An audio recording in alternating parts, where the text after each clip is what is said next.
Good morning, my dear children.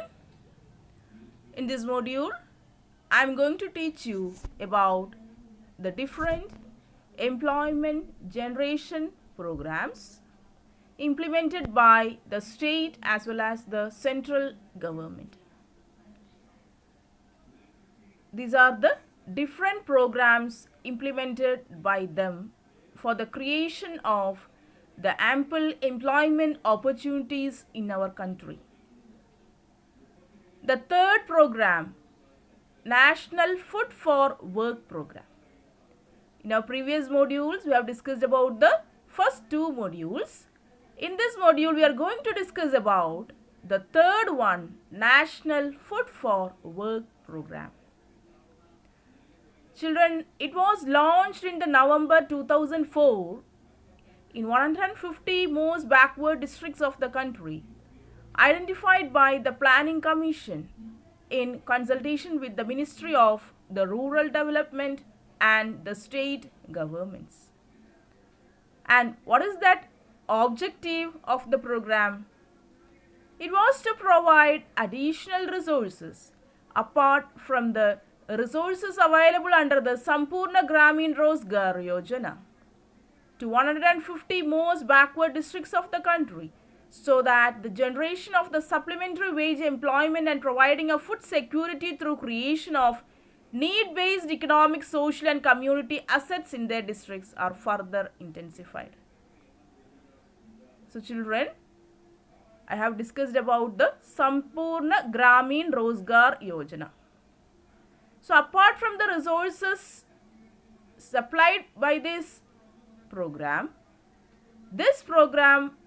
they have supplemented how through the wage employment programs and providing food security through the creation of need-based economic, social and community assets in these districts and further intensified. And this program, it was 100% centrally sponsored program. The program has since been subsumed in National Rural Employment Guarantee Act, which has come in force in 200 identified districts of the country, including 150 NFFWP districts. And the Act also provides the 100 days of work guarantee to every rural households whose members volunteer to do unskilled manual work. So children, we know that especially the people who resides in the rural areas, they do not possess complex skills to perform any other activities. So for them, unskilled manual work, so what they did, they assured the 100 days of guarantee to every rural households whose members volunteer to do unskilled manual work. So this is actually National Food for Work program. Understood children? The points, that is, we have to remember that it was launched in the November 2004 and it was in 150 most backward districts of the country, and they have consulted with the Ministry of the Rural Development.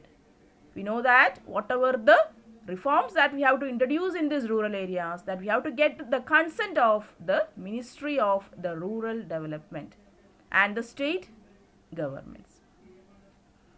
And what are the objectives of the program was to provide additional resources apart from the resources available under the Sampurna Gramin Rozgar Yojana. And this all provides employment opportunities for those who do not possess any other skills, particular skills to perform economic activities. Swarna Jayanti Gram Swarasgar Yojana. This is the next program introduced by the government. And it was an integrated program for the self-employment of the rural poor with effect from April 1999. And what is the objective behind? The objective of the scheme is to bring the assisted poor families above the poverty line by organizing them into self-help groups. And what about that?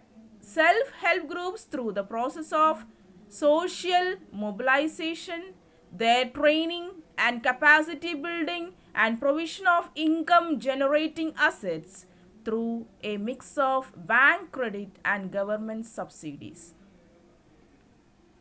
So what is this, children? Yes, that is to what? Assist the poor families above the poverty line. Those who are above the poverty line, we have to assist them. How?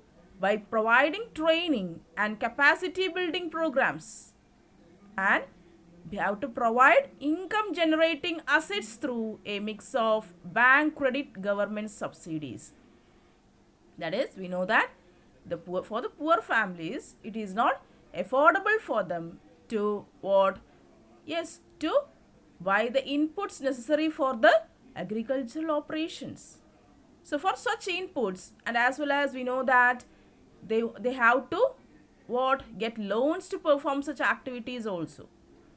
So all these facilities were provided by the government for the rural people.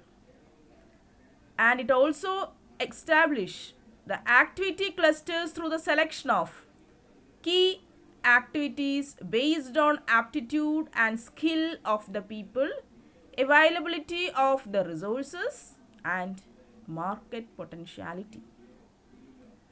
It adopts a process approach and attempts to build the capacities of the rural poor. It provides for the involvement of the NGOs, CBOs, individuals, banks and self-help promoting institutions in nurturing and development of self-help groups, including skill development. So children, see what all the reforms they have introduced in this rural areas. Right? That is, they have selected some key activities and based on what? Their aptitude. That means their aptitude means, yes, what all they have the interest towards it. What all the skills they possess and their interest towards doing that. And the skill of the people also. And next about the availability of the resources and the market potentiality. So these are the various what? Yes, that activities based on they have selected. And they also arranged some capacity building program to enhance the what? Skills of the rural people also. And more than that, self-help promoting institutions. In our previous module, we have discussed about the self-help groups. Which are the self-help groups? Yes, Kudumbashri, Mahila Samajam, Ayalkootam, isn't it? So these are the different self-help group institutions. For what? To nurture and to develop this, yes, the skills of the rural poor. So children, these are the other two programs implemented by the government for the promotion of the rural sectors. So children, I hope this video session about the explanation of the two programs is clear for you. Thank you children for watching this video.